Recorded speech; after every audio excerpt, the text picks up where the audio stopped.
Hi, and welcome to the new season of the New Bedford Symphony Orchestra and to opening night, a concert called The Magic of Mozart, devoted entirely to the music of Mozart.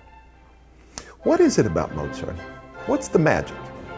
Well, Mozart's music is universal music. It speaks to our heart as well as to our head, and it expresses the complete range of human emotions. Leonard Bernstein has a great quote about Mozart. He said, "Mozart combines serenity, melancholy, and tragic intensity into one great lyric improvisation. Over it all hovers the greater spirit that is Mozart's, the spirit of compassion, of universal love, even of suffering, a spirit that knows no age, that belongs to all ages." But who was Mozart? Peter Shaffer's great play in the movie Amadeus may have left in our minds the image of Mozart as a very talented party animal. A silly, giggling rascal who drank too much, was terrible to his wife, who tossed off one great masterpiece after the other without really paying much attention to what he was doing, and who died from poisoning by a jealous rival.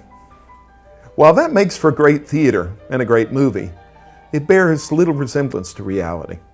Mozart indeed was an astonishingly gifted composer who often composed in his head while copying parts for another work at the same time. But what is often overlooked is that Mozart also worked very hard to become the great composer he was. From the age of 4, he was trained by his father and a series of other great teachers to develop the skills to express his amazing talent. He was also a piano virtuoso. In fact, that was his initial claim to fame, as well as a fine organist, a violinist, and a conductor. One doesn't become any one of those things without very hard work.